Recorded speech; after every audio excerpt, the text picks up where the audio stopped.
I'm going to just set this up here. But what's to do about that if everything you read, how can you make conclusions? Or how can your conclusions be right? Well, of course, that's the problem. People say to me, well, why should we believe you? Exactly. And all I'm saying is, look at as many of the facts as you can. I'm going to tell you, I'm going to give you a biased presentation today. And I'll tell you that a bias is only a problem if you're not aware of it. Right? If you know something's biased, then you can find the opposite and draw your own conclusions. I'm going to give you a bias because I'm going to argue all you've heard up to now is a bias. You've only heard one side of the story. And I'm going to show you things that they're deliberately not telling you. You put it together. I didn't say good afternoon, I said afternoon. Make up your own mind. Right? Everybody's telling you what to think, how you should think, what you should see. Here we go.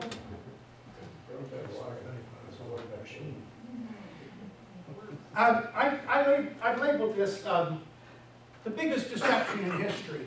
And it really is. There have been massive deceptions in the past. The South Sea bubble, there's been all sorts of scams throughout history. But this is the greatest. And I say that without hyperbole.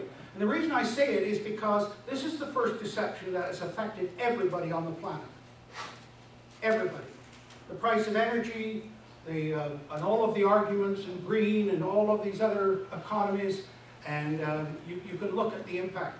Again, I'll mention another book I mentioned a bit earlier, but Paul Dreesen's book, Eco-Imperialism, where the West took its ecological values and imposed them on developing nations. Okay? And so it's a very, very good idea. The classic one, of course, you now know about was Rachel Carson's book, Silent Spring, and they said, oh, the DDT's killing the birds, the eggshells are thin. There was never, ever any science to prove that. It was totally made up. But what happened? They banned DDT, and how many millions of people have died of malaria in Africa because they were not allowed to use DDT? It got to the point recently where 17 African leaders said, to heck with your ban, we've got to stop the malaria. And so you see the line that goes on, and as I said, this is the greatest deception. What's going on here, and this is another part that you need to understand about things, this is a paradigm shift. Environmentalism was a change, the way of thinking that was necessary. There are a lot of very good things about environmentalism. But notice what happened. A few people grabbed this for their own political agenda. And you can see them on television. There they are. Environmentalists. Well, where did they get that qualification?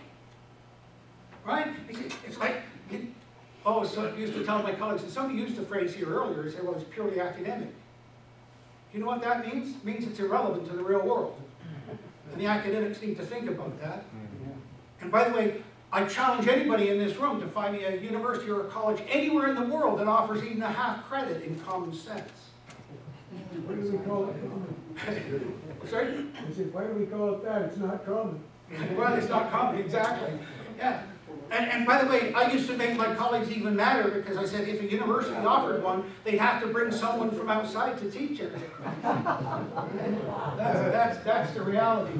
But environmentalism is a shift in our way of looking at the world. It started with that composite picture of the world taken by the astronauts of Apollo 8. And it came on the cover of all your textbooks in high school and so on. You know, the blue marble, the phrases that they used. That was the first time we started to think about this as a finite planet, as a limited planet. But of course, what happens with any new paradigm is that people see, yeah, there's some good stuff in that. Yeah, we shouldn't be soiling our own nest. Doesn't make sense. But they don't know how far to go with it. They don't know how to implement it. But there are always a group that will grab it and use it for their own political agenda.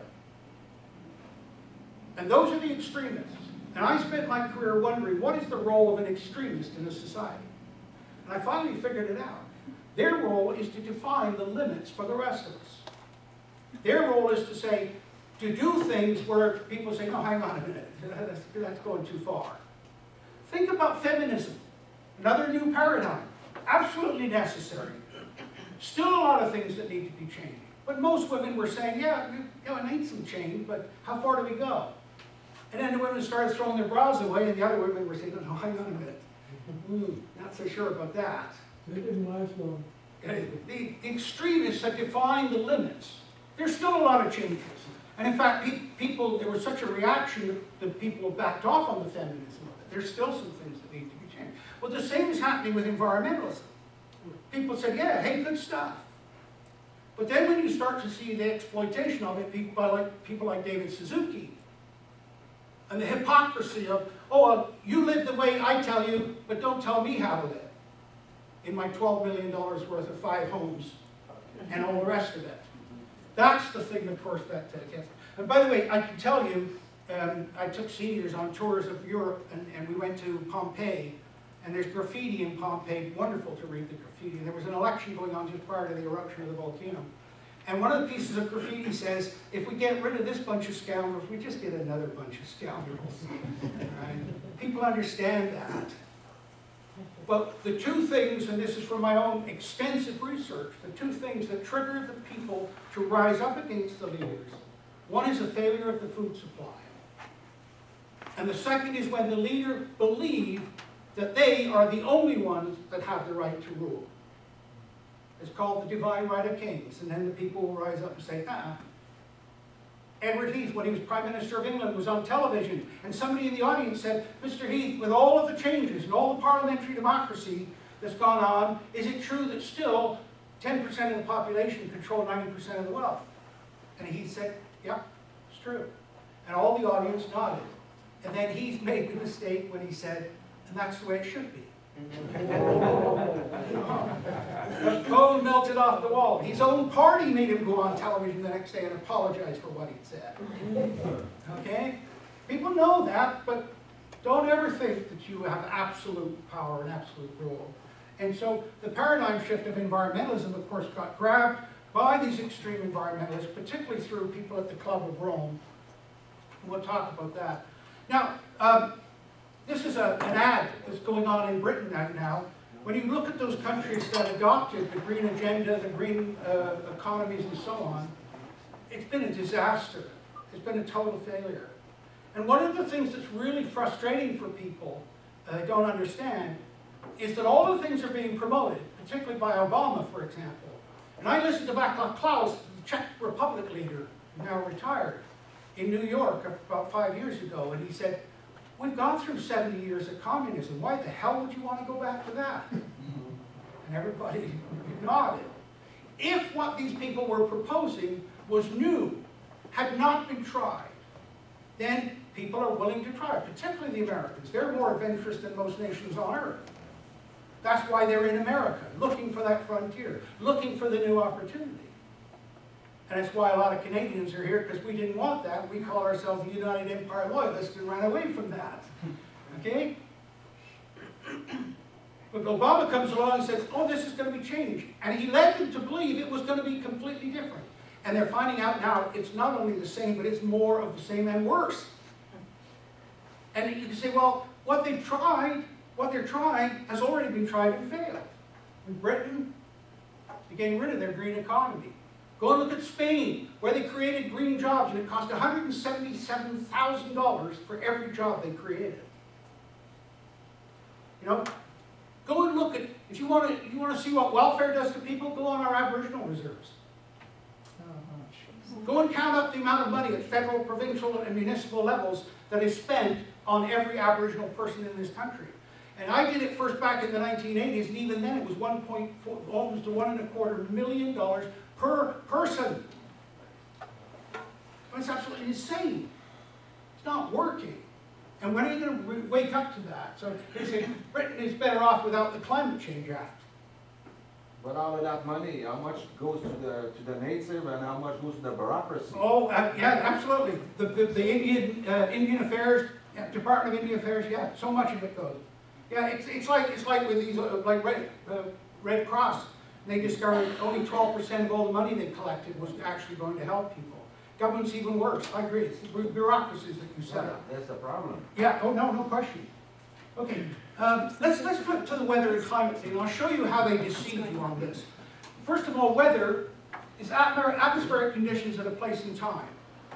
So if you stand outside, you're experiencing the weather. That That's the most complex thing in the universe. Because the weather you're feeling is a combination of everything from cosmic radiation from deep space to heat off the bottom of the oceans and everything in between. To suggest that you can create a computer model of that is the height of arrogance and ignorance. There is no way. Right? And I said earlier, how good are their forecasts?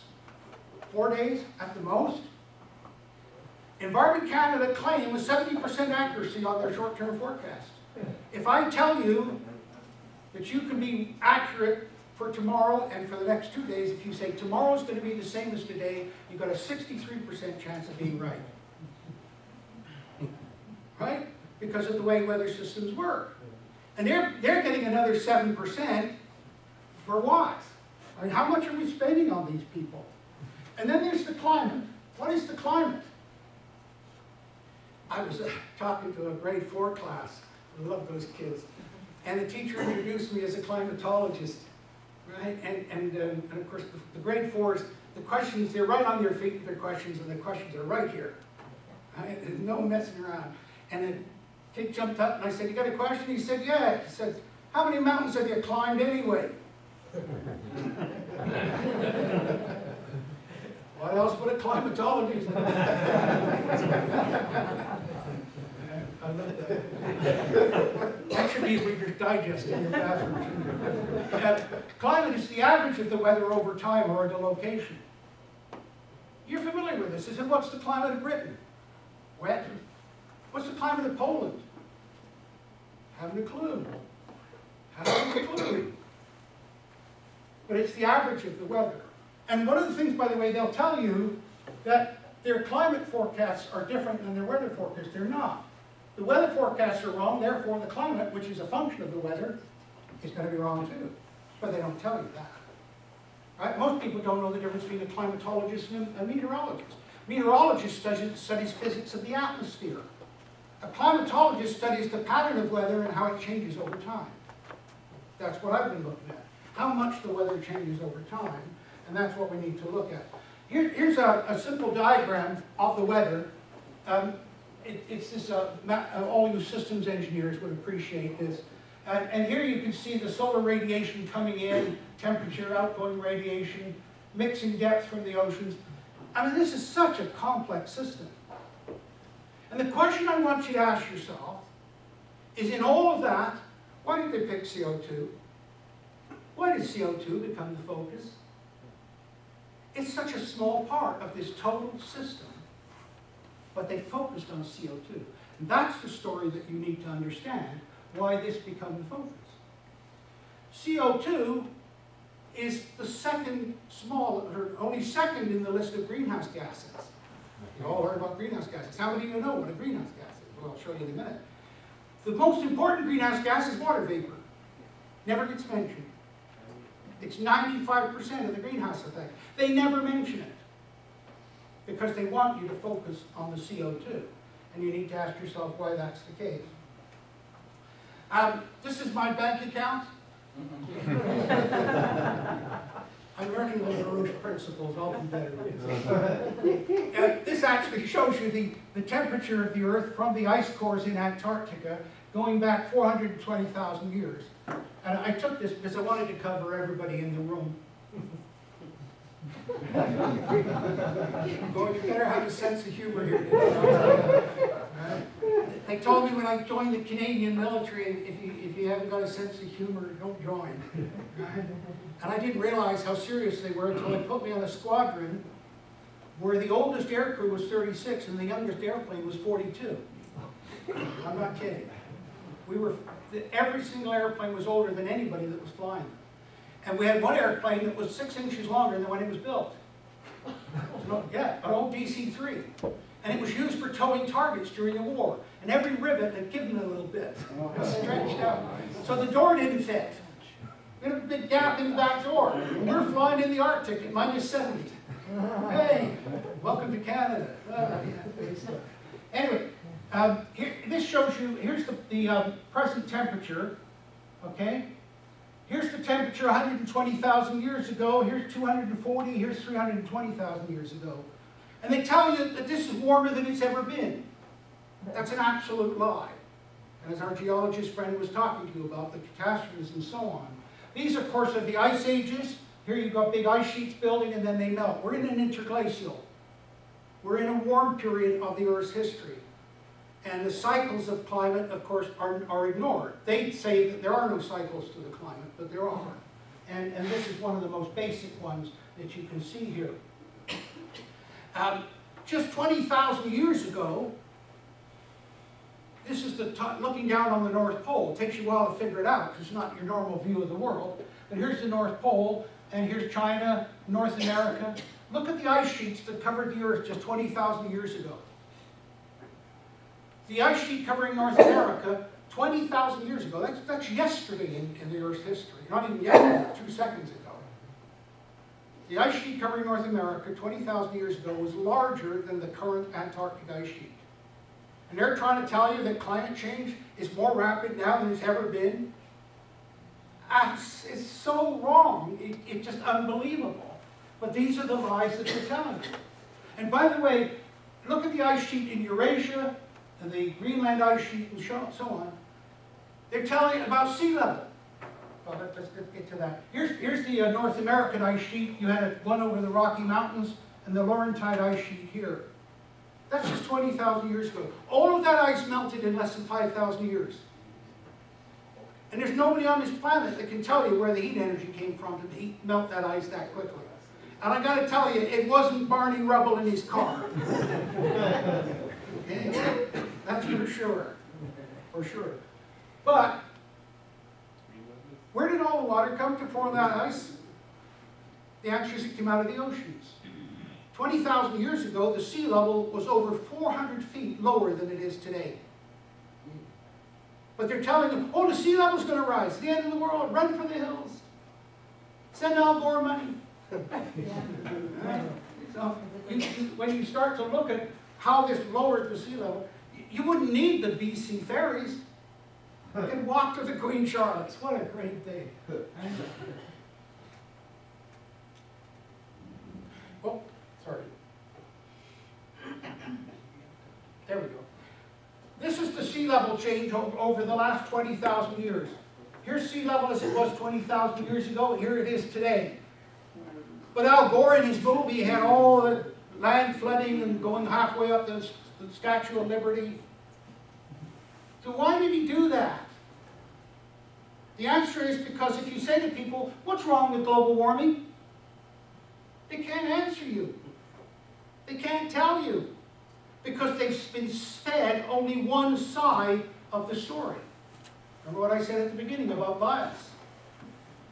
Right? When every single study they've done has been a cost-benefit without the benefit.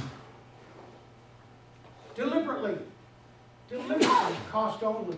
And here you see, as I said, look at how rapidly the sea level rise in about 5,000 years. Tremendous increase in sea level. And now it's been leveling off for the last 5,000 years. But they're trying to tell you, oh, it's getting worse. It's absolute nonsense. So you can see the situation here. This is temperature over the last 10,000 years. And this is from a Greenland ice sheet. And here you can see the present temperature. Look at the last 10,000 years. It's been warmer for most of the last 10,000 years than it is today. But what are they telling you? They're saying, oh, it's warmer than it's ever been. I love that when they get out, they say, ever. You phone up and you say, what do you mean ever? No, they never said it. And so, well, 5 billion years of the Earth's history? No, only since government records began. Oh, how did we ever survive without government records? My goodness. But here's the present warming. Notice we're coming out of a little ice age, a cold period, and here's how warm it was. But there's not only evidence of that, but see this arrow here? This is a tree trunk, a white spruce. It's 100 kilometers north of the current tree line. It's radiocarbon dated at 5,000 years old. For that tree to be growing that far north, the world will have to be 4 to 5 degrees Celsius warmer than it is at present. But they're telling you a 2-degree warming is going to be the end of the Earth. Yes? Hi, I'm not really super knowledgeable about all this, but I think a lot of my concerns about this, well, is not just emissions that cause global warming or anything like that, it's also about habitat destruction as well. I mean, like, there are so many reasons that we should care about this planet, and it's I not. didn't say that. Yeah, I didn't it's say just we shouldn't. like, I don't know. I told you I was going to give you a biased presentation. I'm presenting the stuff you haven't heard. But you see, you talk about land changes, forestry destruction. Do you know there's 30% more forest on every continent in the world in the last 50 years? The amount of forest has increased, not decreased. It's another of the myths. The deforestation is a complete myth. But they want you to believe that. The only place where humans are affecting the climate in their immediate region is in the cities. The temperature of the cities are 2 to 3 degrees warmer than the surrounding countryside. It's called the urban heat island effect. And when you put that into their record and take that off of their record, there's been virtually no warming at all. So yeah, I'm not saying there's not changes, and I'm not saying we don't have environmental issues. What I'm trying to say to you is they've got you focused on the wrong things for their own agenda. Okay. And let me tell you that, and here's a good example to your question. About 7 years ago, the United Nations published a report that said the #1 environmental problem in the world is soil erosion. Who ever heard of that? Who ever heard of that? Without the soil, you can't grow anything. Canada has dealt with the soil erosion problem better than most countries in the world. In fact, a farmer from Saskatchewan by the name of Senator Sparrow produced a book called Soil at Risk. There's been more copies of that printed than any other publication in Canadian parliamentary history. It's been translated into 17 languages. Go to China. That Yellow River is yellow for a reason, and the answer is they're losing a lot of their topsoil into that river. But you see, those are not seen as problems because they got you looking at the warming. I'm not saying there aren't problems. All I'm saying is, look at the whole issue, get the problems. It's like I mentioned with the food. There's no shortage of food. There's problems of storage, and there's problems of adequate marketing and distribution. That's the real fundamental problems. Yeah. How can there be more trees today than 50 years ago when the technology of, cutting down trees is so much more efficient, number one? Okay. And what's going on, like, for example, in the Amazon, that's what we hear anyways. Well, there's a couple of reasons. One is of course, that they were cutting down forests unnecessarily. Did you know there's more land, or sorry, less land under cultivation in Canada today than there was in 1930? People got out of marginalized areas because they were not suitable for agriculture. And not only that, but the yield per acre has increased dramatically. Our ability to produce food per acre of land has increased enormously. In fact, I forget his name now, but I've been on platforms with him, but he wrote a book called Saving the Planet with Plastics and Pesticides. Okay, and what he's saying is, if you increase the yields of the land that's currently compromised, which we could do dramatically, go and look at the increase of corn yields in the United States. Absolutely phenomenal. Absolutely phenomenal. And if we applied that same to wheat, and we've done it with rice, we've increased the yields of rice.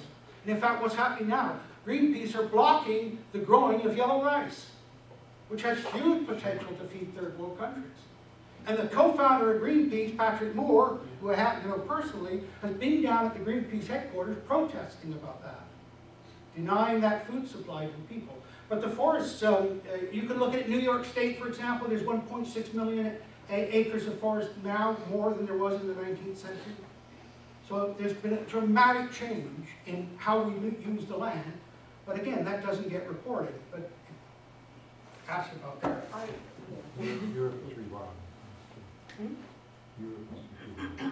Here's the global temperature, or northern hemisphere temperature for the last 1,000 years.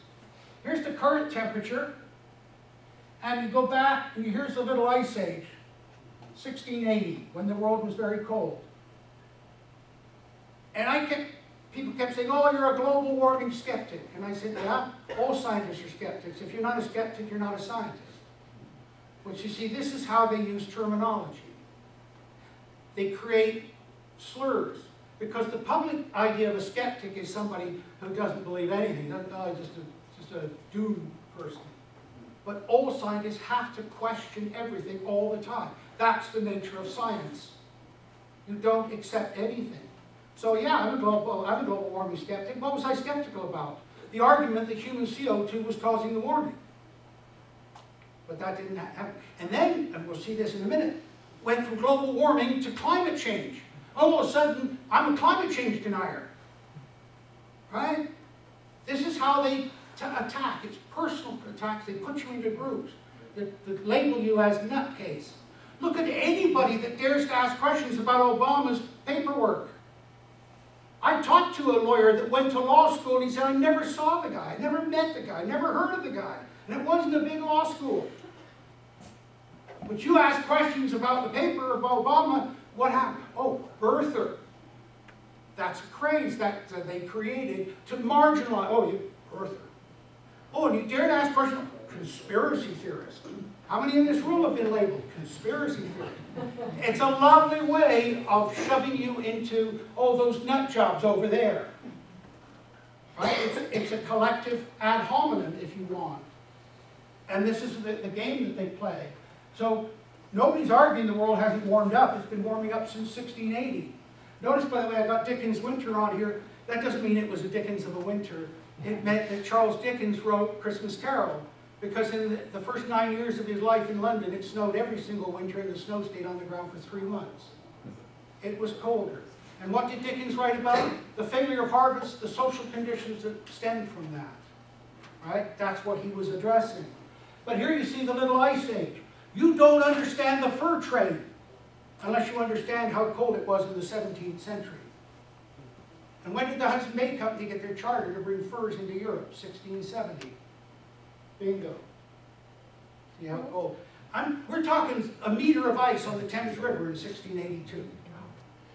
Okay, we're talking in 1704, we're talking ice on the Mediterranean in Saint-Tropez on the south of France. They weren't topless that year, I'll tell you. So when you start to look at the realities of the climate change, and look at the medieval optimum here, and I want you to keep an eye on this time period here.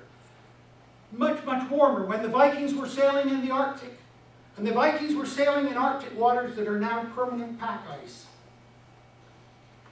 Everybody knows about the Viking settlement at Lanceau Meadow in northern Newfoundland.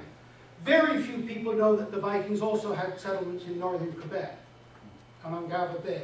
And very few people know that the tides on Ungava Bay are higher than the tides of Fundy. But you're only fed certain information, and it's in the textbook, and you believe it forever. Okay? Tides on Ungava Bay up to 80 feet. And I've seen both the Ungava tides and the Bay of Fundy tides. So when you look at how warm it was in here, and then how much it cooled down, and then how much it's warmed up, that's just in the last 1,000 years. That graph I'll come back to because it was problematic. Okay, this is what's happened. You remember just now I said it went from global warming skeptics to climate change deniers? Well, this is when it happened. See, the global temperature was going up. Nobody was arguing with that. They were saying it was human CO2. I was saying it was the sun. The sun reached a peak of activity in 2000. The sun has been cooling down ever since. How many of you in this room know that Eureka, in the high Arctic of Canada, had the coldest August and September on record? And that's 87 years of record. Not a mention in the Globe and Mail. Sorry, the Globe and Mail. Not a mention of it. Not a mention of the fact that they predicted that the Arctic would be ice-free this summer. NASA predicted that. And yet the ice increased 60% faster than it's ever increased before. Never made the headlines. So when you start to look at what you're being told, but you see what was going on here, they had a hypothesis. They said that if CO2 increases in the atmosphere, the temperature will go up. Well, here's the temperature going up, and they call it global warming. Well, it's humans are causing that. But then starting in 1999, the global temperature started to go down. But the CO2 kept going up. This is what Huxley called over 100 years ago the great tragedy of science, a lovely hypothesis destroyed by an ugly fact. Okay? So what did they do? They didn't say, oh, well, we were wrong, our models were wrong. And you know, I've always been looking for comments that summarize decades or whole periods of time. And Scott Carpenter, they just buried him today, the second American astronaut in space. his comment was so symptomatic of the 20th century. They said, what did you think about when you were rocketing into space? He said, all I could think about was every part was made by the lowest bidder. Oh. What a wonderful, what a wonderful. And so, of course, you see, the point I'm making here is that what scientists would do is say, hey, the facts are not fitting our hypothesis. So you abandon your hypothesis or you accept what they call the null hypothesis. They didn't do that, they moved the goalposts. They said, oh no, it's not global warming anymore, it's climate change. Right? And climate change is allowing, oh, it's warmer, it's colder, it's wetter, it's drier, it's all humans. It doesn't matter. It was a deliberate plan. And if you don't believe that it was deliberate, in those emails that were leaked from the Climatic Research Unit in East Anglia, that was the center of all this corruption, this guy Yellen, a Swedish climatologist, wrote, I agree with Nick that climate change might be a better labeling than global warming. By the way, the same thing happened with the Sierra Club in the United States. They were professing a no-growth policy, Yeah. and it backfired on them. Yeah. So you know what they changed it to? No. Sustainability. Yeah. And it was just like this. It was overnight. It changed. Yeah. Yeah. Don't go back and say your science was wrong. Move the goalposts. Change the game. Here's the, now, just to show you, you can define science as the ability to predict. If your predictions are wrong, your science is wrong, period. It's that simple. After 1995, that's 5 years after they started doing all this nonsense, their predictions were wrong by 400% in the first 5 years.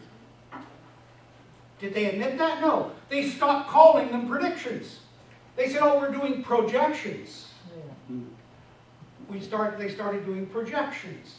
And they started doing 3 projections. Well, here's their lowest projection, here's their best, and there's their highest. But even their lowest is not matching the reality. So even their projections are wrong. And in the last report in 2007, the International Government Panel on Climate Change said, oh, we're 90+% certain of our science.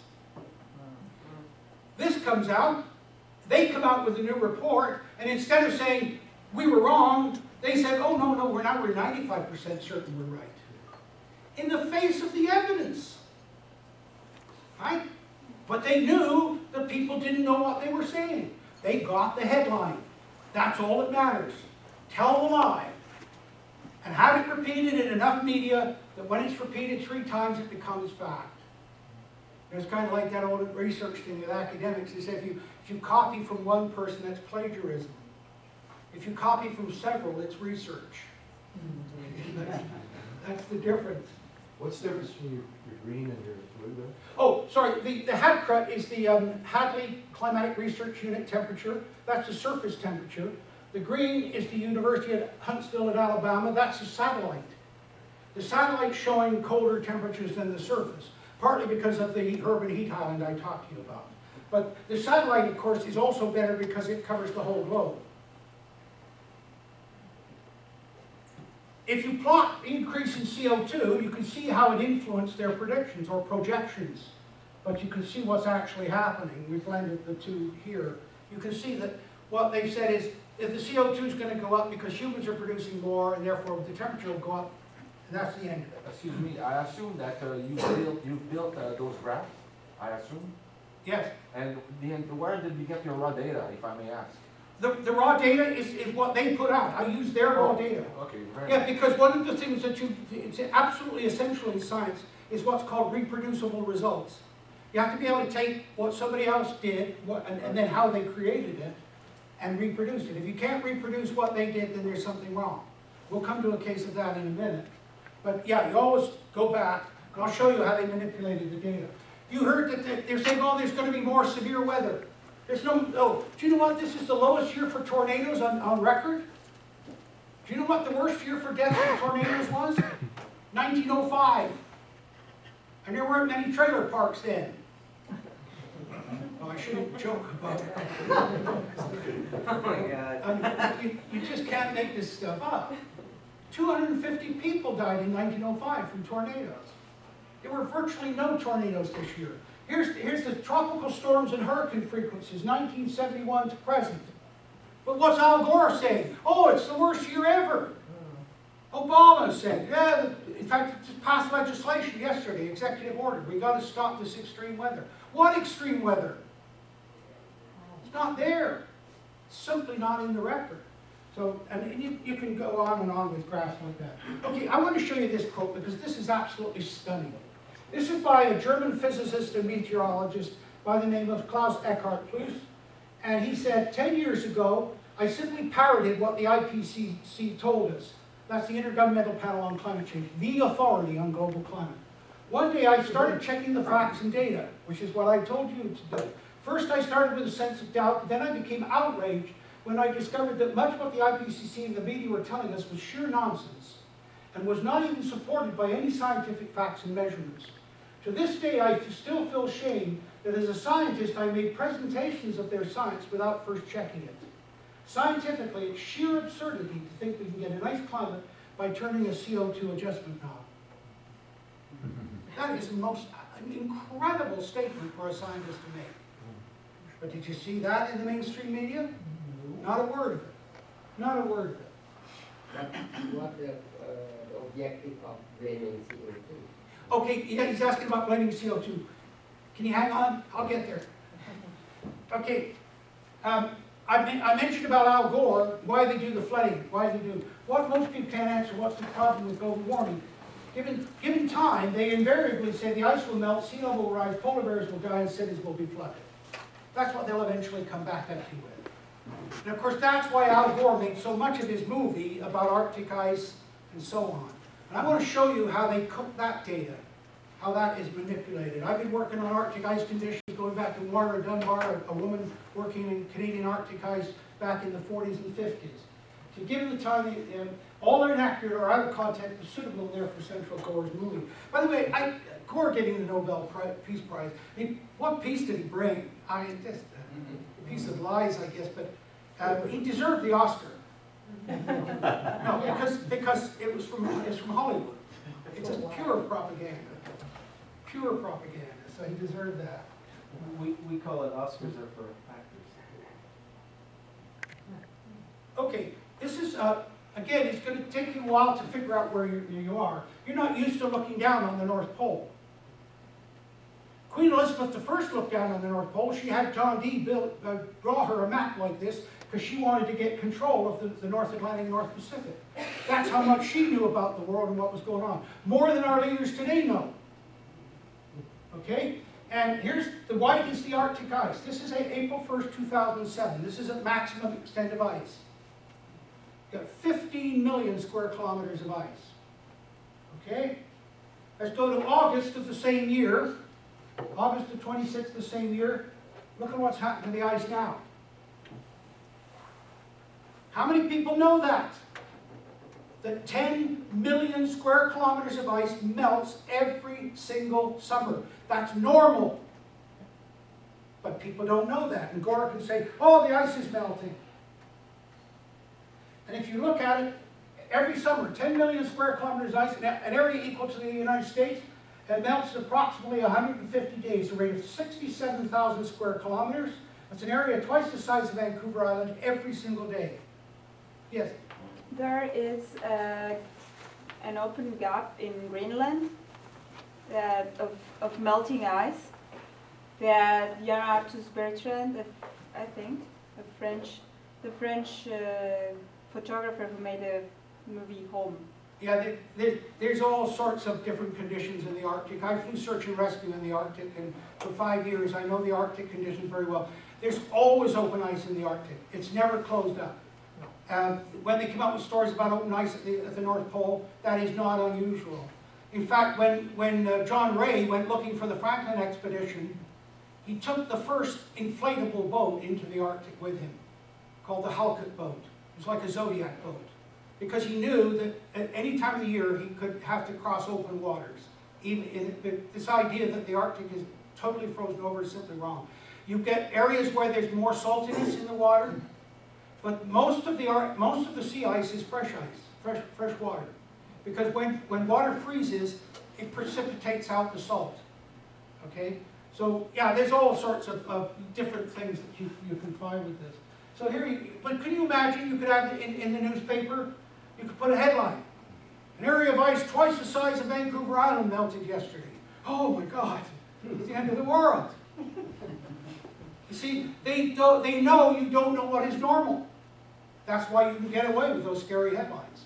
They're reporting things to you that are perfectly natural, but you don't know they're natural. And then you say, oh, it seems like there's a story every day about the weather. Yes. But you know what that's like? That's like you're introduced to somebody or an idea, and every time you turn around after that, there that person is. They were always there. They were just not part of your world. You'd be surprised how selective your view of your world is and who you connect to. In fact, quite often I'll be walking along and I'll see a person and I'll think, I'll never ever see that person again. Is that a weird thought? It's really interesting. So, of course, the media start reporting events, and people say, oh, the weather's getting worse. So the media, every day there's a story. Yeah, perfectly normal events. But they want you to believe they're abnormal, they're not unnatural. Therefore, there's something humans are doing. And just it's a different setup. This is the ice as of November 1st. Okay, it's recovered, already recovering. You can see most of the Arctic basin is already covered over with ice. And they predicted this summer there was going to be no ice in the Arctic. And they were absolutely 100% wrong. I thought they'd switch to the thickness. Well, the thickness issue came in, that was another of Al Gore's projects. And you can look up something called the Gore Box. The Gore Box is an area of the Arctic where he waived top secret classification as the vice president and got submarine runs under the Arctic ice, and then compared those with modern submarine runs in the Arctic ice, and they said, oh, the ice is thinner now than it was then, therefore the ice is getting thinner. The reality is they did two completely different months. They used completely different techniques of measuring the ice, and they call the area that he got cleared, classification clearance on, the Gore Box. I mean, the story after story about how they've manipulated this data and obtained this data. So the ice isn't getting thinner at all. It's just They had submarines in the Arctic? sorry? They had submarines in the Arctic? Sorry. They had submarines in the Arctic? Yes. Did they call Oh, Harper? the submarines have always been going under the Arctic ice. I'm just kidding. Oh. I'm asking if they call Harper. Oh, yes, yeah. But, well, you know, when we were looking for Russian submarines in the North Atlantic, we always said, if we found one, what do we do? It's like the dog chasing the car. What do we do if he catches it? They got CDs now. Did you see Yeah, that? but we always thought we'd phone Ottawa and get a busy signal. He's with the Queen. Yeah. Incidentally, talking about that, Suzuki was on Australian radio, not recently, but a little while ago, when Chrétien was in power. Chrétien phoned him while he was on the radio and apologized to him for not getting the Kyoto Accords through the House. Can you imagine? You want to talk about influence that that person has? I mean, it's frightening. The polar bears, this was a completely contrived picture. The woman who took it was on a cruise ship. And she said the polar bears climbed up on the ice. There was ice like this all over the place. The polar bears climbed up to get a good look at the ship. Right? Possible food supply. Unbelievable creatures, the polar bears. But of course, the polar bear is very recently evolved. They figure only in the last 100,000 years the polar bear has evolved. And the polar bear is one of the rare creatures where they're actually hybrids. They were originally an Alaskan brown bear that, because of the last ice age, moved out onto the ice and got white skins for camouflage, and so you see polar bear hybrids. So just that little bit of digging shows you. And here, by the way, the Inuit have always insisted the bear's demise was greatly exaggerated by scientists doing projections based on flyover counts, but their input was usually dismissed as the rambling of self-interested hunters. The Canadian government had a conference on polar bears 2 years ago in Toronto. They told the Inuit leaders, don't come. Because the Inuit leaders wanted to go down and say, there's lots of polar bears. And Mitch Taylor, who I've known for 30 years, was also told not to come. And how many people in this room know that each Inuit family is entitled to hunt one polar bear a year if the numbers are adequate? And the elders decide that, but they can sell that hunting license and they can get as much as $120,000 for a polar bear license. It's a $3.5 million industry for the Inuit people. Nobody ever tells you about that. Okay? So when you start to look at the... Well, I was just remembering Longboard's film. Yeah. He mentioned that. Yeah, did he? Good. Yeah, Yeah. which was astonishing. Yes. Motive. Well, we've already heard about Malthus. And Malthus, of course, was the son of an aristocrat. In England, what happened was, if you were the son of an aristocrat, if you were the oldest one, you got the family property. Right? The second one was sent off to the army. They got you a commission in the army. The third one became a church minister. Right? And then if you happen to be the fourth or fifth son, too bad. And people don't realize this. You know, the first son got sent on the tour of Europe to be educated. The second son got sent to Africa. The third son got sent to India. The fourth son got sent to hunt grizzly bears in Canada. Okay? And Lord Lonsdale, who happened to be the fourth son of the Earl of Lonsdale, came to Canada in the 1870s, and he went up into the Mackenzie Delta hunting grizzly bear, and he found a very large African American, a black man in the high Arctic. And of course, the guy took him aside and said, "Be quiet." And Lonsdale said, "What's going on?" He said, "This is a true story, brother. I got it from the anthropologist that investigated all this." He said the Africans said to him, "I was on the railway escaping the slavery in the U.S. and forgot to get off the train. I ended up in the high Arctic." And he said, "The people thought I was Jesus Christ. I was the second coming." Yeah, and he was smart enough to realize that he couldn't live up to that job. That's a bit much. So he told them he was John the Baptist. So he could reap the benefits but not be held accountable. The sad story is, by the way, Lonsdale, who promoted professional boxing, decided to take him back to England as a boxer. But unfortunately, the man caught tuberculosis, which is very common, of course, anything, lung disease, consumption, and he died on the way back to England. But the rest of the story, I say, is really quite, it's one of those lovely stories about Canada that should be in our children's books. But Malthus, of course, was, he said the population would outgrow the food supply. That was picked up by the Club of Rome, and the population would, they expanded it, where he's just talking about food supply. And by the way, Darwin took Malthus's work with him. He was a great believer in what Malthus had to say, just as he took Charles Lyell's books on geology with him on his voyages to the South America. But the Club of Rome emerged about the 1950s. They took this idea that the world would outgrow the food supply and said the population would outgrow all of the resources. And not only that, they would do it with increasing efficiency because of industrialization. That's the connection, okay? So they said, not only is the population too big, but it's going to start using all the resources at a horrendous rate. The Club of Rome, this is 1991, the first global revolution. The common enemy of humanity is man. That's why they came out back in the 80s with or 90s with those bumper stickers that save the planet, kill yourself. I love that. Right? And Prince Philip's comment about, by the way, the guy said I don't believe in reincarnation, but then I didn't believe in it last time I was here either. So is it too late in the afternoon for this? If I get too funny, I'll lose my credibility. That's the problem. That's like university. One joke, your credibility is right off the edge of the table immediately. In searching for a new enemy to unite us, you see, this is it. It's got to be an outside threat. It's got to be global. Because, oh, you need us to save the whole world. That's the underlying theme of the Club of Rome. We came up with the idea that pollution, the threat of global warming, water shortages, famine, and the like would fit the bill. All these dangers are caused by human intervention. It's only through changed attitudes and behavior they can be overcome. The real enemy then is humanity itself. We're the problem. Get those people off my planet. Right? And there are, I can show you quotes from biologists and scientists that really believe this, that the problem on the planet are humans. You see, and you see this, they let it slip once in a while. Greenpeace published a book on global warming, and they said CO2 is added to the atmosphere naturally and unnaturally. Well, why did they say unnaturally? What do they mean by that?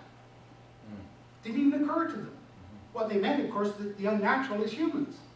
Well, if what we do is unnatural, aren't we unnatural? And this is the philosophical dilemma that they're in now, by the way, that they're getting caught up in. And so you could say, for example, well, humans build dams. In the Northwest here, they're talking about tearing dams down. Well, beavers build dams for the same reason. Is that okay? Oh yeah, that's fine. Well, why can beaver do it and humans can't do it? Oh, because we're not allowed. By the way, one of the most horrible things, from my perspective, is the young people that I talk to. And the young people. And you say to them, you know, what about our world? What's your impression of our world? Yeah. And I'm finding that more and more of the young people just say, it's man. You know, nature's wonderful, not man. And I find that just horrifying. Okay, what's happening is that the young people are coming out of the schools totally indoctrinated into the green ideas. They go to the university. Traditionally, young people went to the university, challenged the old parts like you and I, and said, hey, we need new ideas. We need new ways of looking at things. That's not happening now. The new young people come in fully indoctrinated, and it's the old people, like you and I, that are starting to say, hang on a minute. You know, that's why it's the old people that are skeptics. It shouldn't be that way. They've turned the whole thing upside down in terms of thinking. This is Senator Tim Wirth. We've got to ride the global warming issue. Even if the theory of global warming is wrong, we will be doing the right thing. Let me tell you how much he cooked the books. This guy arranged for James Hansen of NASA to appear before Al Gore's committee in 1988. He appeared and said, humans are 99% certain humans are causing global warming. He had no evidence to support that whatsoever. In fact, it's completely wrong. But you know what Wirth did? They went to the weather office and said, what's the hottest day of the year in Washington? And they found out, and that's the day they held the hearings. And they went into the Senate hearing room the night before, opened all the windows and shut off all the air conditioning. Absolutely true. And you can read that on Frontline, PBS Frontline, the whole story. We're bragging about it. You want to start talking about cooking the books and creating scenarios? I mean, this is astonishing. These people should be in jail. But that statement is adopted by all kinds of... Of course. It's absolutely incredible. Oh, yeah.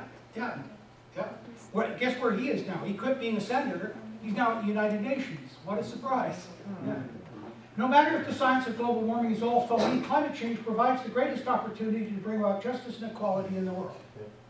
Right? Using science and environment for a political agenda. This is Christine Stewart, the Canadian Minister of the Environment. Now, at least she's honest about it. At least she's honest about what her agenda is. But people say things and the public don't listen and don't, well, what are you really saying? She's not a minister anymore. No. I'll just show you this very quickly. We've got, somebody once said the mind can absorb what the behind can endure, and I'm afraid you might be close to that. This is Malthus, of course, and here's his graph that he drew of the population outgrowing the food supply. The population was geometric, the food supply was linear, and so his essays, as I said. Now, this is where it was picked up by the Club of Rome, Dennis Meadows and Janelle Meadows, and the limits to growth. And of course, this is where they produced computer models showing the crashing of all the resources. And of course, that turned out to be completely wrong. But here's the Canadian that's really the cause of all the world's troubles. I don't know how many of you know Maurice Strong or know that name? Yeah. Okay, Ontario is going to have energy problems for at least the next 40 years because of what this man did as the head of Ontario Hydro. He shut down the nuclear power plants, he shut down the coal plants, and when McGuinty ran for office, there was already a surcharge on every Ontario bill, hydro bill, to pay for the cost of what damage Maurice Strong did. He ran Petro-Canada, he was appointed the head of Petro-Canada, And Albertans will tell you they just finished paying for the damage he did to that 2 years ago. Okay? Where is he now? He's hiding in China. Why is he in China? Because he and his son made millions of dollars off of that oil for food for the children in the Iraq crisis. And the US government wants to put him in jail for that. And who was he in it with? Kofi Annan, the head of the UN. The two of them and their sons made millions. Millions. And Maurice Strong's in China saying, oh, this is the greatest government, this is a wonderful place to live. Power Corporation was all over that too. Oh, the Power Corporation, yeah, but he didn't do that, yeah. But here's what he said. And this was in an interview with Elaine Dewar, who wrote a book called Cloak of Green. And he said, isn't the only hope for the planet the industrialized nations collapse? Isn't it our responsibility to bring that about? Now, this is where I want to link things together. How would you do that? Dewar said to him, well, you got that big idea, why don't you run for politics? He said, well, you can't do anything as a politician. Very true statement. And our dear friend Conrad Black, they said to him, why aren't you in politics? He said, I don't need to be. It's one of those quiet little comments that tells you everything you need to know. Right? Everything you need to know. But it slides by people's ears. They never stop to think about what he actually said. Well, when Dewar said to Strong, well, what are you going to do? He said, I'm going to go to the UN, where I can get all the money I want and not be accountable to anybody. And he went, in 1992, he set up the United Nations Environment Program. And here's what Elaine Dewar, this is what she concluded after spending 5 days with the guy. That Strong was using the UN as a platform to sell a global environment crisis and the global governance agenda. That's what he was about. So he set up the Rio 92 conference, where Agenda 21, which is the plan for the whole world. And how many people in this room know of Agenda 21? Good, a few of you. Well, oh, good. And by the way, just to make sure, one of the most common things that they do is, well, and it's sort of implied in some of the questions, well, shouldn't we act anyway? What if you're wrong? Right? It's sort of implied in the you get that thrown at you all the time, right? What if you're wrong? Should we do it anyway? Well, but the comeback on that is, that's called the precautionary principle, by the way. And here it is, built right into the Agenda 21, Principle 15. In order to protect the environment, the precautionary approach shall be widely applied by states according to their capabilities. There's that socialist thing. Well, if you can afford it, we're going to make you pay. And if you can't afford it, don't worry about it. Okay? Inequities. Where there are serious threats or irreversible damage, lack of full scientific certainty shall not be used as a reason. Who defines full scientific certainty? They do. They decide what full scientific certainty is. It's another of those lovely vague lawyers things. Right? It's like sustainable development. It means everything to everyone and nothing to anyone. It's a perfect political comment. And so that's Principle 15, is the precautionary principle. By the way, I ran into that when I was summoned before the Canadian Parliamentary Committee on the ozone hole. There never was an ozone hole. There isn't an ozone hole now. There is an area where the ozone is thinner. It's been there for millennia. It's over the Antarctic. But even in its thinnest, the ozone is 1/3 the average. But that's another of those terms. Oh, ozone hole. Oh my God. They're all going to sneak in on us and kill us all. It deliberately created propaganda. And I was summoned to appear before that committee. I realized that none of the politicians understood how science works. Science speculates. Science creates speculation. They call it hypothesis. But other scientists challenge that hypothesis. That's why they're called skeptics. So what I did was I said, look, I'm going to create some threats for you. The Earth is slowing down in speed of rotation, scientific fact. The Earth's magnetic field is weakening. It's been weakening for 1,000 years, scientific fact. If it continues to weaken at the current rate, there'll be no magnetic field in 120 years from now. We know in the past, when the magnetic field has reversed, there's been massive extinction on the planet. I said, I want to know what my parliament's planning to do about this. Well, of course, they went berserk. one of them threw the paper at me. She said, Galileo would be ashamed of you.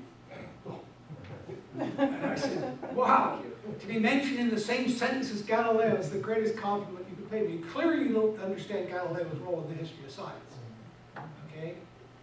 And of course, one of the members, actually from Brandon, a guy named Clark, not Joe Clark, but another Clark, he had a biology degree. And he knew about hypotheses. He said, well, Dr. Ball, he said, you've obviously given this problem a great deal of thought. What do you suggest? I said, well, we get a huge grant from Canada Council. We take all Canadians down to the equator and we run like hell in one direction.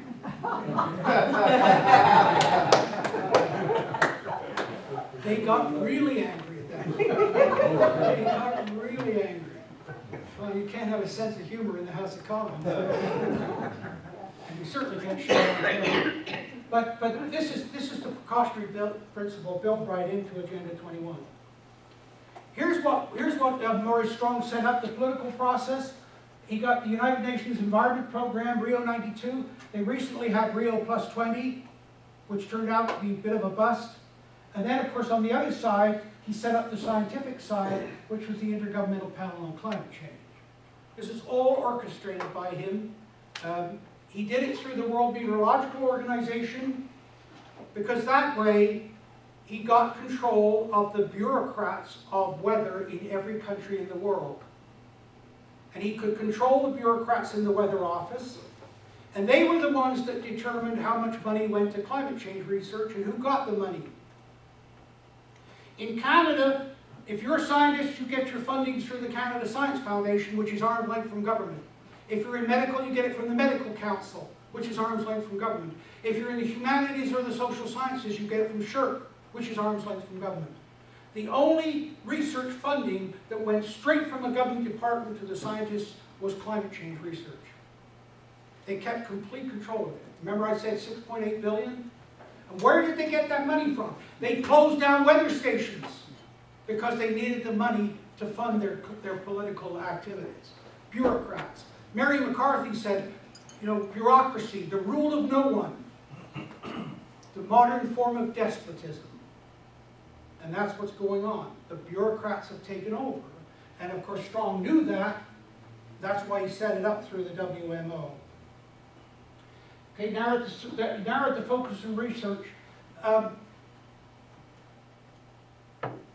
How many times you've been in an argument, you argue and argue back and forth, and then somebody said, well, let's define the terms, and you find out you're actually agreeing with each other. Yeah.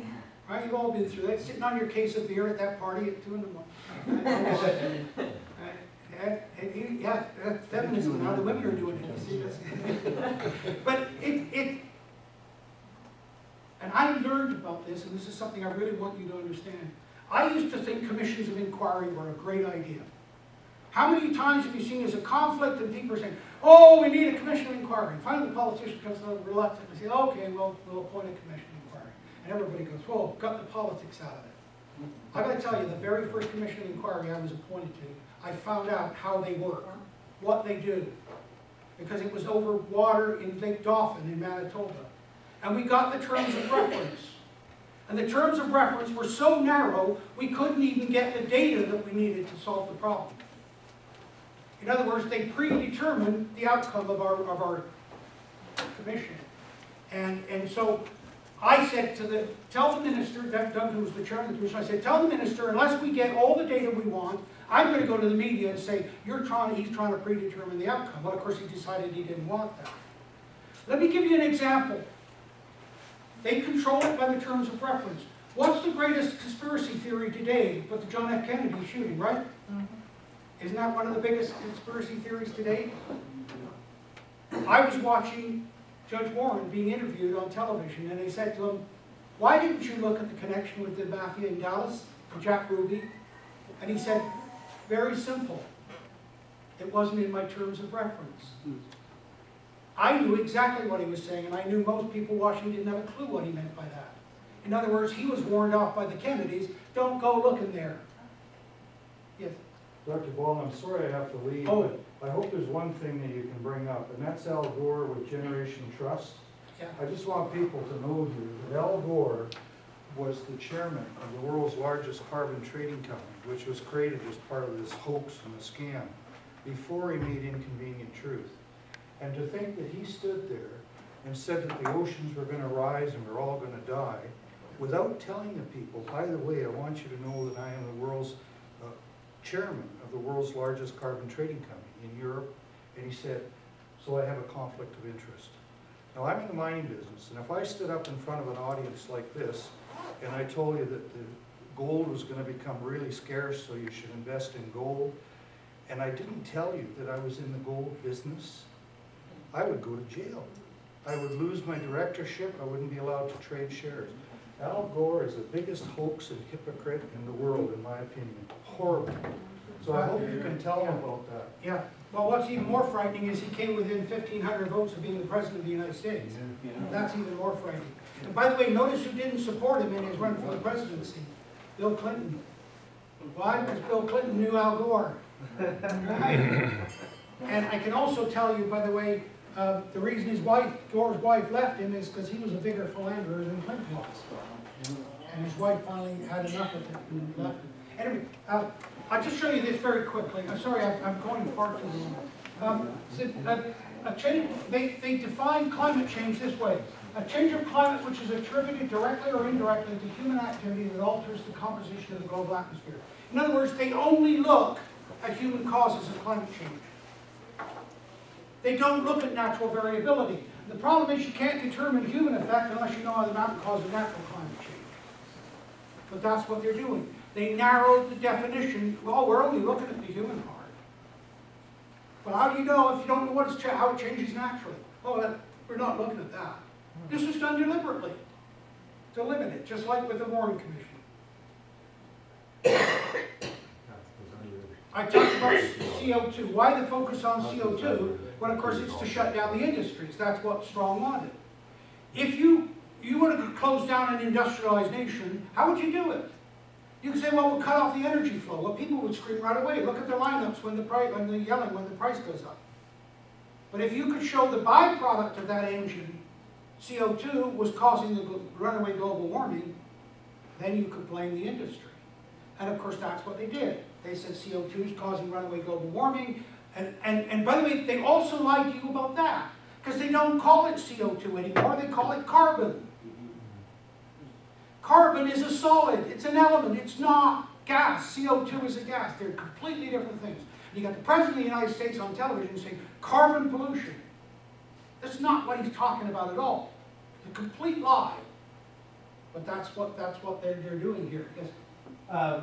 Carbon monoxide, is that a... That's a different gas. Is it a global war, is it a No, it's not one of, no. The global warming gases are here. Water vapor, 95% is water vapor. Right.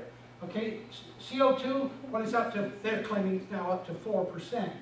Methane, of course, they went after that. Remember they were blaming the cattle and the Cattlemen's Association? But what happened there? The number of cows increased from 120,000 120 years ago to 86 million in North America. Nobody's denying that. But in that same time period, you went from 100 million buffalo down to 120,000 buffalo. You telling me the buffalo didn't produce methane? Maybe that's why his head's so big. Hanging on to that methane. And they never mentioned, nobody ever mentioned the 250 million cows in India. And nobody ever mentioned that the major source of methane from human activities is rice paddies in Asia. See, that's third world. Oh, you can't, that's the industrialized nation. They're the problem. So everything you look at indicates what's going on. What about the permafrost that is apparently melting and generating methane? Well, the methane, there's two places the methane, one from the permafrost melting, the other is from the thawing out of the bottom of the oceans. That's called class rate methane. There's vast deposits of it. It's a huge potential energy source, but they're already saying it's deadly. Japan last month started an expedition, $700 million to start extracting class rate methane from the bottom of the oceans. The Arctic methane and permafrost is not melting. I showed you what's been happening with the sea levels and the ice. After the ice retreated, yes, the methane started to be released, but the levels haven't changed at all. And don't forget the termites. Oh, the termites, yeah. You know what happened to the termites? They said the termites have increased and they're producing more methane. Turned out the guy had his numbers wrong by a factor of 4. He he miscalculated, so they withdrew that. I discovered that in California alone, there are 5 different species of termite, and they thrive in everything Yeah. from a swamp to a desert. Yeah, yeah, but we gotta learn to eat termites, that's what. Yeah, but anything, nothing bears investigation, as you're implying. This is, by the way, this is the last 600 million years. The blue line is the temperature over the last 600 million years. The red line is the CO2. Al Gore is telling you we're at the highest level of CO2 ever. Look at it, it's the lowest level ever. Here we've got 5,000 parts per million. Over the last 300 million years, our geologist friend is gone, but you notice here that the average level of CO2 in the atmosphere over the last 300 million years is 1,000 to 1,200 parts per million. 3 times what it is today. Yes? Time we're concerned with, really though, is the last 100 years and the next 100 years, not the 10,000. Those are the only factors. We don't worry about the ancient past or the really distant future. We want to know what are the chances for us being in good condition in the next 50. That's the only thing that matters. Oh, I couldn't. Then why talk about 10,000? No, but you have to put it in No. the historic and geologic and No, we natural. don't live then, we live now. I want to know how dangerous or not dangerous it is now. I'm telling you it's not dangerous at all. Well, let's just talk about the last 100 and the next 100. Yeah. That's the only period that I want to know about. But the reason I'm doing what I'm doing, sir, is because they're the ones taking this out of context. No, When you put it into context, you see that it's well within that. No, they don't. No, they don't. They're talking about the emissions now, not the emissions 1,000 years ago. Well, okay, but then I can't argue with you, sir, because that is exactly what they're doing. Al Gore is telling people that the current level of atmospheric CO2 is the highest level ever. No, he did not say that. He did say He said that in the highest level in the last period. No, they said. Well, that's the only thing that matters. No, not quite. It doesn't matter what happens. Well, if that's what you think, then, sir, I'm afraid you have to take into account. My grandparents were not alive, and my children will not be alive. And they want to be alive in the next 50. I want to know what's happening in the next 50. All right. Let's look at it this way. Next September 6th, 2014 is the 75th anniversary of declaring war on Germany. How many people in 1939, September 6th, predicted what was going to happen in the next 75 years? In the environment, you mean? Nobody. Nobody. I'm not talking about Not war. one person. I know. But in the last... In fact, in the year 2000, they asked 200 famous Americans to predict what's going to happen in the year 2050, and only one of them is going to be right, and that's Dennis Miller. And I hate to be flippant about it, but Dennis Miller said in the year 2050, there'll be a lot of 70-year-old people with stupid tattoos on their bodies. Because that's a fact. I know it sounds flippant, but what I'm telling you is you cannot look at the future and know what technological changes are going to be made. That's the point they're making about nuclear fusion. I mean, look at the peak oil. They said, oh, we're going to run out of oil. Now we're finding out there's oil everywhere. Too much. Okay, but yeah, I'm going to get to one more question because I've got to finish up here. Oh, I'm just actually more curious to know about fusion energy and Yes. what are the benefits of that? Like, why should I, as a young person, be concerned, and why should I support something like that? Because the quality of your life, the longer life, the better health, all of it is due to the development that's been going on. But what they've done is they've tried to demonize that and say that whatever humans are doing, I mean, look at anti-humanity. They want to get rid of people. And they want to get rid of not only people, but everything they've done. Everything we've done is wrong. And it's simply nonsense. They don't say that. Can I address that just? Yeah. Okay. A group of archaeologists, anthropologists, geographers, ecologists got together and have done an incredible study. And there was an article, it was an op-ed in the New York Times. But it's very interesting. And all these people were radical environmentalists, Okay. or semi-radical environmentalists. And they did their research based on you know, this issue of man exploiting nature and so forth and so on. What the discoveries that they made were very interesting, and that is that from the most early evidence of human activity on the planet, human beings create an ecology which is from which to exist, that nature does not provide them with the means to exist. They rapidly exhaust what's available, but by creating a new ecology, a new niche, they're able to expand, and in agriculture, etc. So essentially, what they've discovered is that we, human beings, create the ecology in which we exist, and we transform the planet in which we exist. And that if we don't do that properly, we are going to suffer. And therefore, the future of the planet is being determined by our changes that we're making in the planet. And it's not, and if we shut it down, if we shut down what we're doing and we don't develop, then we have wars, we have collapse, we have all of that. And then they were able to show that. So what ecology, the ecology of the planet is totally interwoven with human development, not just in the last 50 years, or the last 100 years, but in the last, hundreds of thousands of years.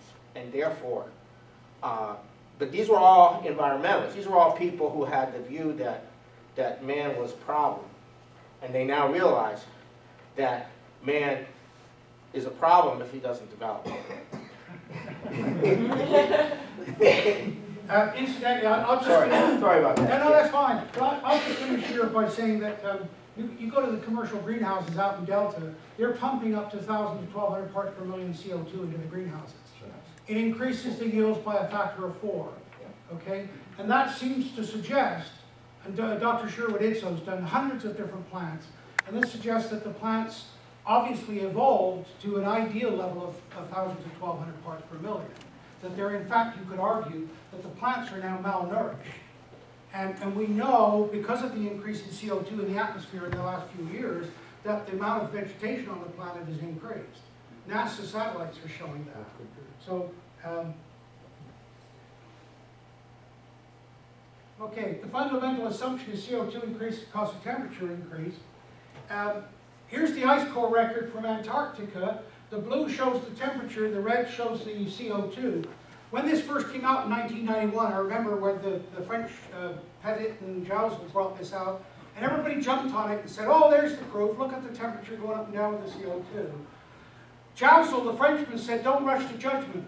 This is 400,000 years on a 4-inch graph. And what they don't tell you is it's smoothed by 70 years. So it's not representative of year to year at all. And you take 70-year smoothing, it takes a lot of the variability out of the graph. It takes a lot of the explanation out of the graph. But what we now know is in every single record we have, the temperature changes before the CO2. So their fundamental assumption is absolutely wrong. They're saying CO2 increases temperature. In fact, it's the other way around. The temperature increases CO2. But this is one of the turning points. I'll just go through this very quickly. The computer models they talk about are actually mathematical models. They create a mathematical model for each block on these grids. Look at the grid that they've created. We've got virtually no data for most of the Earth's surface. We've got virtually 70% of the oceans have got no data. What did they build their computer models on? And then when you get above the surface, there's even less data. What did they do? They created artificial numbers. They said, oh, well, we'll parameterize. And so they said, if we've got a station here, well, we'll assume it represents the temperature for 1,200 kilometers around that station. Well, think about 1,200 kilometers around Calgary and how many different climates you got. But this is the fudging they had to do to build their computer models. This is, and of course, this is exaggerated because each of these is a weather station. But look at the distribution of weather stations. It's not representative at all.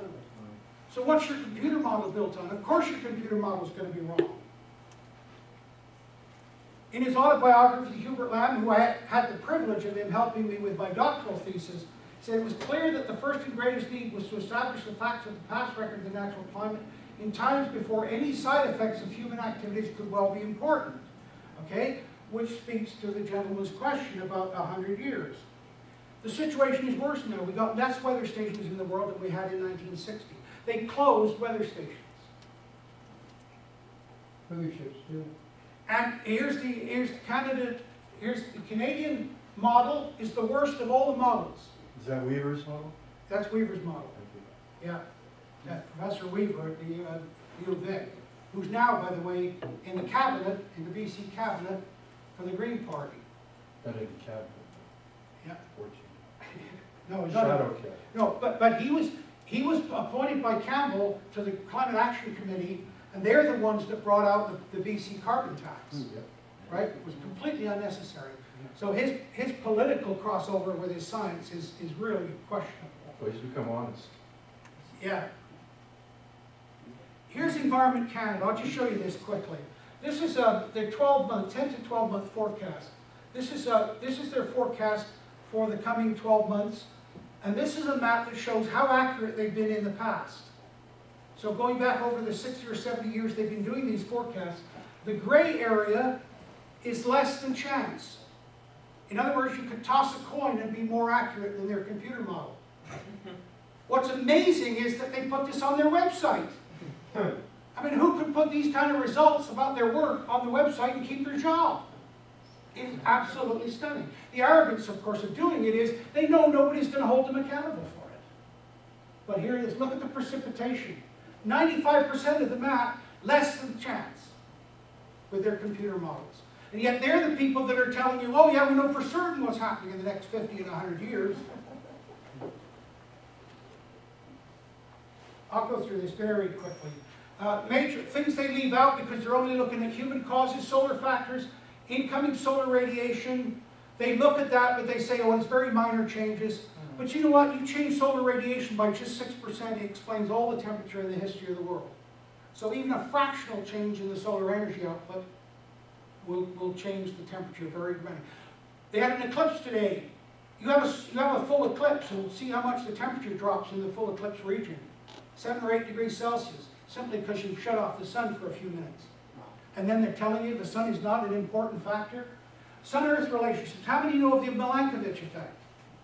Nobody ever heard of it. Well, let's go straight to that.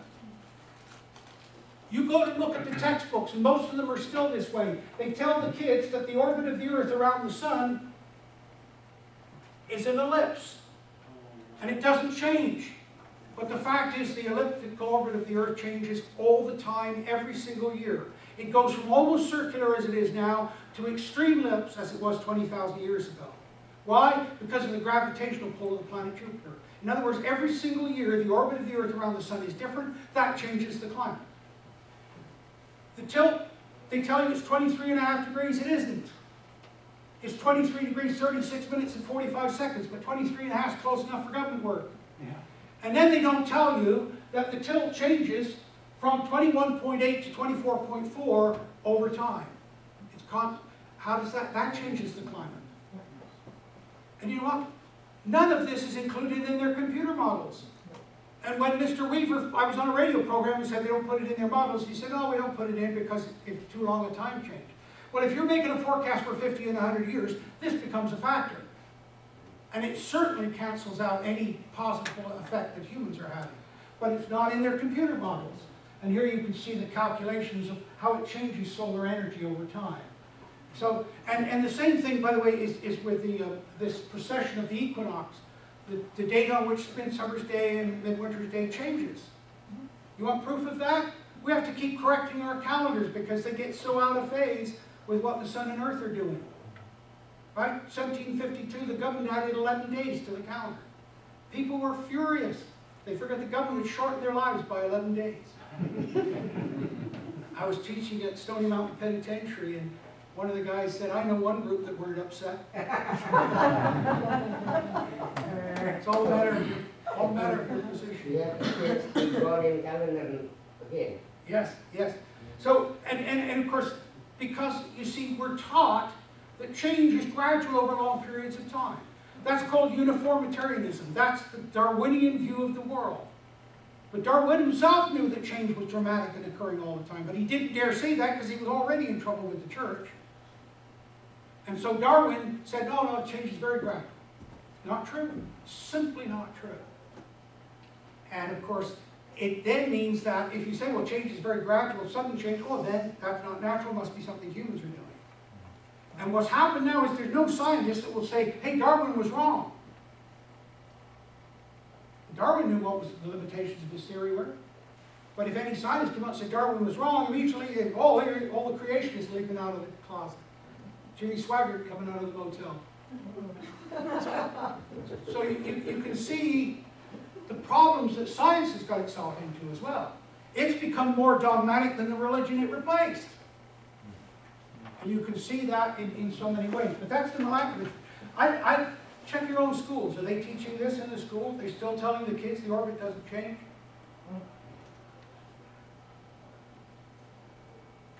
Here's the data, by the way. The length of record. We've got less than 1,000 stations that are over 100 years old. So we asked about the 100 years.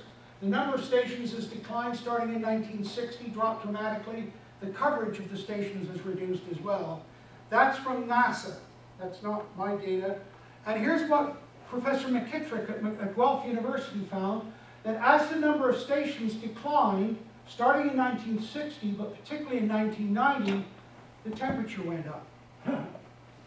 So the temperature increase was a function of closing weather stations, not of an actual increase in temperature. Is that because most of them are in cities or near cities? It's partly because they're in cities, but also the stations they chose for their record. They deliberately selected them. And in China, you had cities getting bigger during this whole period. Yeah, the heat from the Arctic, and the Chinese have published results on that. I've worked with the Chinese on that. Incidentally, and here's the weather stations that they chose for Canada, the ones with the diamonds. They only use, I think, 13 stations to estimate the temperature of Canada on a monthly and annual basis. And look at this. Here's Eureka. That covers the whole of the Arctic. One station for the whole of the Arctic. It's absolutely incredible what they've got away with. Are you saying of all of the green and red, it's only the ones that are in black, with the black border that are the ones they use? These are the ones they use for actually determining the monthly and annual temperature of Canada. And they were handpicked because Eureka, for example, and I've been up there and I worked with Sylvia Edlund. It's known as a refugia, that is a warm spot in the Arctic. Somebody was asking about that earlier. Okay, they chose it because of that, because it didn't represent the Arctic, but it's the only station in the Canadian Arctic for the whole area. I mean, this is amazing. It's, you know, it's like saying, I'm going to do a medical of you, and then they say, well, let's save some money in time. I'm just going to look at that little wart on your left arm. And then the report comes out and says, you know, Joe Blow is a little brown guy with prone to cancer. Right? That's the report. That's exactly what they're doing with this kind of stuff. But this kind of policy, does it come from the government or from the bureaucracy? It's the bureaucracy. You see, that's why Maurice Strong knew that if the bureaucracy go to the government, the politicians say, well, we don't know, whatever you tell us. And if the politicians dare to question it, hey, we're the experts. Why are you challenging us? And I've seen that happen. Yeah, because you see on TV most of the time the politicians defend the bureaucracy big time. Oh, of course. They're never guilty of anything. No. It's fascinating Yeah, to see well, that. they're all playing the game. Don't matter the political party Yeah. either. Yeah. This, by the way, this is a test of weather stations in the U.S. by Anthony Watts. And here what you see, the two stations here, about 8% of the U.S. weather stations, which are the best funded, the best built, the best sited in the world. Only 8% of them here are accurate to less than 1 degree Celsius. All other stations are not accurate below 1 degree Celsius. But you read, oh, the temperature went up 0.55 degree. They can't do that. They haven't got the data. The stations are totally wrong. And in fact, this has caused a huge to-do in the... This is Maastricht, and what they've been doing, and this is the bureaucracies around the world, every weather station, they've made the old record colder, which then makes it look like it's warming more than it actually was.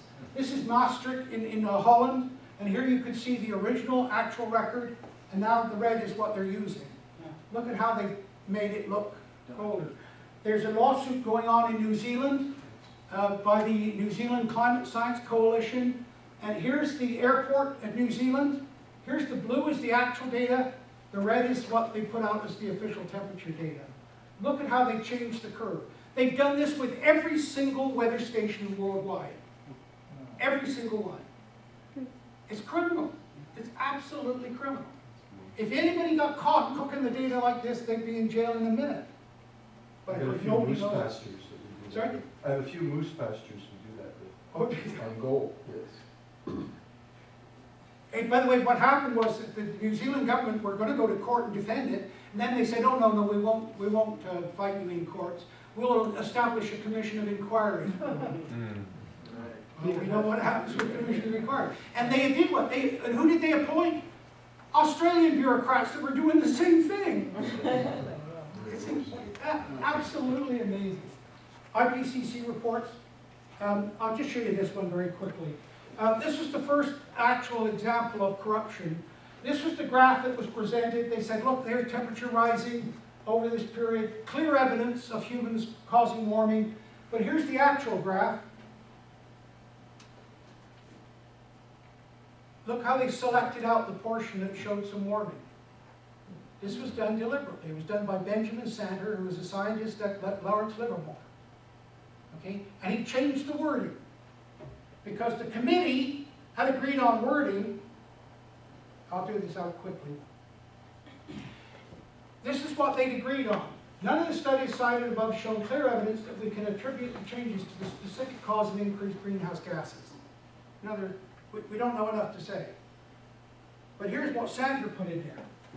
There is evidence of an emerging pattern of climate response to forcing by greenhouse gases and sulfate aerosol.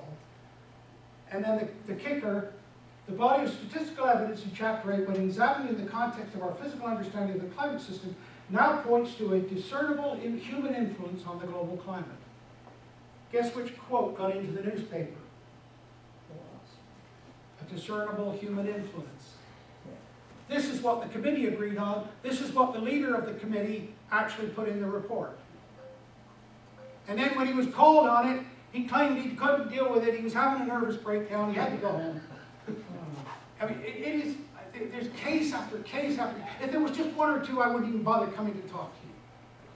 But everything you look at, the hypothesis, the manipulation of the data, and how the whole thing has been corrupted is quite amazing. Oh, sorry, let me flip back to this. This is that medieval warm period I talked to you about. This was a problem for them. See, because people like me were saying, no, it isn't warmer today, it's been warmer 1,000 years ago. Oh, well, Dave Deming, who I know very well, Professor Deming, with the publication of his article in Science, I gained a significant credibility in the community of scientists working on climate change. They thought I was one of them, someone who would pervert science in the service of social and political causes. So one of them let his guard down. A major person working in the area of climate change and global warming sent me an astonishing email that said, we have to get rid of the medieval warm period. And that's what they did. They rewrote history. That's the famous hockey stick. Okay, they literally rewrote history. And they're still in business. They're still working in universities. That's interesting because Farley Mowat mentioned in his book West Viking that the ice line was 500 or 600 miles north of where it was when he was writing the book. Yeah, well, actually, West Viking is one of Farley's better books. In the north, Farley Mowat is known as Hardly Know It. because he visits an area for a week and then writes like he's been there for years. But he doesn't hide that. He said, I just tell stories. I tell yarns. But the West Viking one is actually quite a good one. Particularly his identification of Icelandic spar as the magic stone that they could see the sun through the low cloud. So, yeah, that's good. I've done a lot of work on the ice front where it was during that time. I was going to say, he's been, as Canada's most famous bullshitter, he's been replaced by David Suzuki. Gotta be famous for something, I guess, yes. So the Greenland was occupied, wasn't it? That's why it's called Greenland. It must have been Yeah, warmer, well, with the whole, less ice. yeah, the Viking expansion, of course, I mentioned earlier that the Romanovs were Vikings. They went, more of them went east into Europe and set up the Roman Empire. But Eric the Red went west because he was found guilty of murder. And his father broke him out of jail and said, get out of here and go west because there's no Vikings going that way. But yeah, they settled first in Iceland and then went from there across to Greenland. I've done a whole lot of research on the Hudson Bay Company ship sailing, where the ice fronts was and everything else. But yeah, it's a very interesting part of it. But of course, they also looked for certain sites to settle. They wanted low land and where they could grow crops and so on. Yeah. Now I've heard a defense against the warming theory saying that was a localized phenomenon. Oh, yeah, that's what they tried to do. They said the medieval warm period wasn't global. Right. But you can go and look at a site called CO2 Science, and they've got over 4,000 papers showing that it was global. There's no question it was global. But that's what they wanted to divert from this problem. Were they peer reviewed? Yes, but they were peer reviewing each other's paper, right? And they controlled the peer review process. Wegman, in his study for the U.S. Congress, identified the 42 scientists that were doing this. They were also determining whose name would go on the paper, even though they hadn't been part of the paper. I'm telling you, the corruption of this is mind-boggling. Every aspect of it. They cooked and cheated and lied, and it's absolutely amazing. Here's very quickly is the hockey stick, where they got rid of the medieval warm period. This is McIntyre and McKittrick, the Canadians, who discovered what they'd done. And of course you can see here, but now I want to talk about the blade of the hockey stick because they cooked that as well. Phil Jones, who was the director of the Climatic Research Unit, where all this skullduggery was going on, he claimed the global average surface temperature increased by 0.6, plus or minus 0.2 since the late 19th century. Any of you know anything about science? Look at that. What's plus or minus 0.2 mean? 50% margin of error. It means it's meaningless, right? It's a 33% error factor. And yet that was in the official IPCC report. And everybody glossed by it. It's like saying, well, here's the poll for the election, but it's only accurate to plus or minus 33%.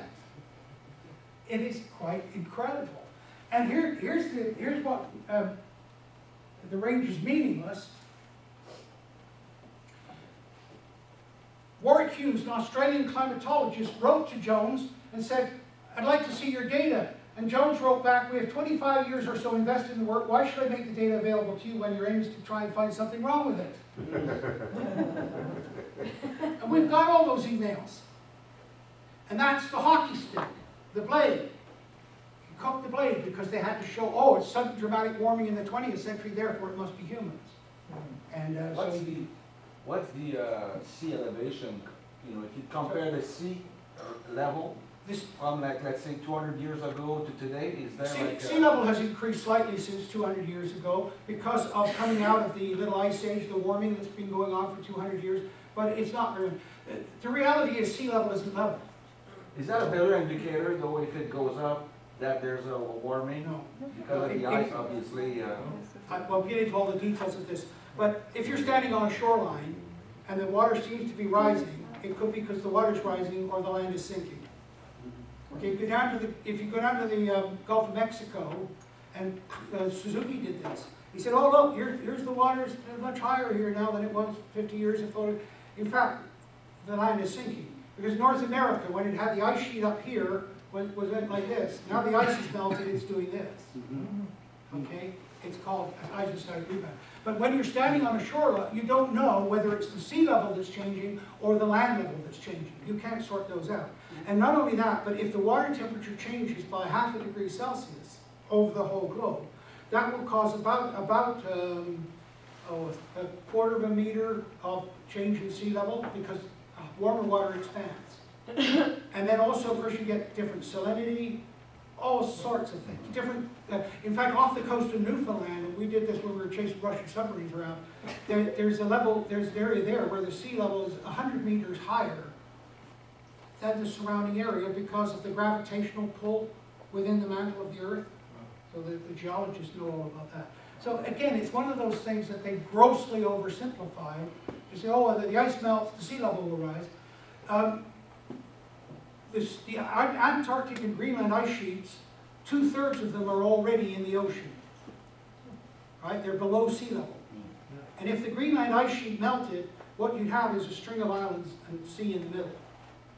In the Antarctica, you drill down, it's 14,000 feet below sea level at the bottom of the ice. So of course, most of the ice then is already in the oceans. So, and then also what's above the ocean, when water freezes, it expands by 7%.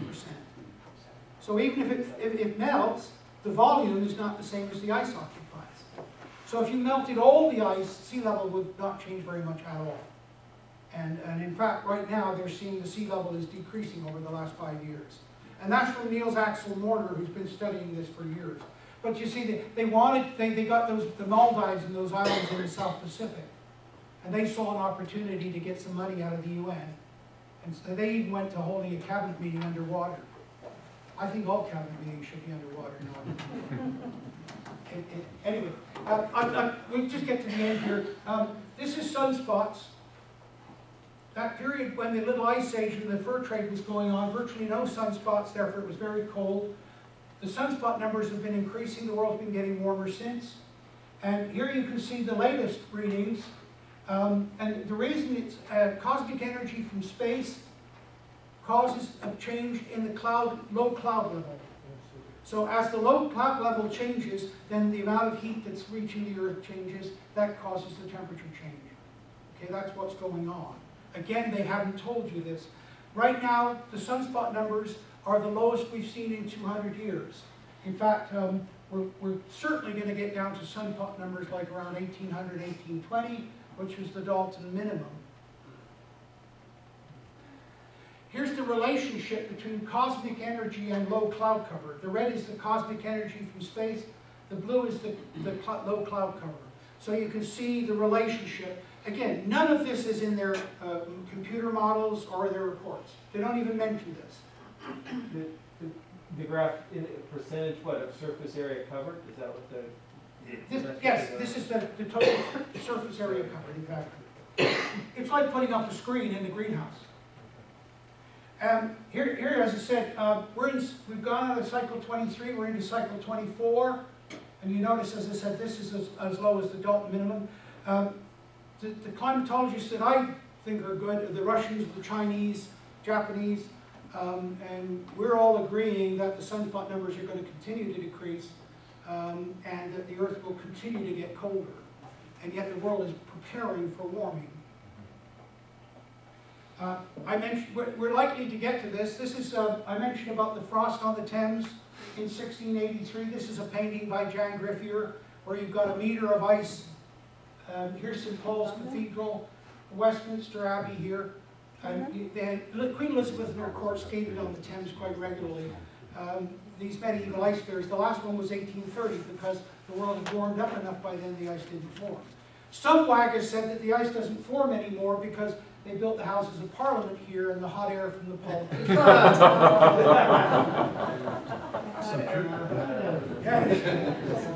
This is another painting from 1677. Here's London Bridge, and look at the thickness of the ice. We're certainly heading back to that kind of condition in the next 15 or 20 years. Just to show you in Canada, in the 1970s, when I first started studying climate and global cooling was the threat, and this was a study produced by the World Meteorological Organization of Geneva showing what a 1 degree cooling of the Earth would do to Canada's agricultural region. If the world cools down by 1 degree, we lose about 50% of our agricultural area. This happened after the eruption of Mount Pinatubo in 1992, and in fact I drove across the prairies that summer. We came very close not to having a harvest because the volcano reduced the sunlight and lowered global temperature. The farmers were actually putting on a desiccant, Roundup, in order to be able to harvest the crop. Without that, there would not have been a harvest that year. So you can see the effects of it. The next issue, they're dropping the climate issue already. They're moving on, they're moving to water. This is the UN's Agenda 21. Widespread scarcity, gradual destruction. There's no widespread scarcity of water. There's an unequal distribution, but there's no widespread shortage. But this is the next thing on their agenda. But this is what I want to show you, this cartoon. It says something's just not right. Our air is clean, our water is pure, we're all getting plenty of exercise, everything we eat is organic and free range, yet nobody lives past 30. That says it all, doesn't it? The number of people in the world that would like to have a longer life expectancy. And life expectancy has increased in every single country in the world. And it's primarily due to clean water and adequate food. And I'll finish up by saying, in the past when we got rid of governments, it was because of failure of the food supply. We're in danger of that.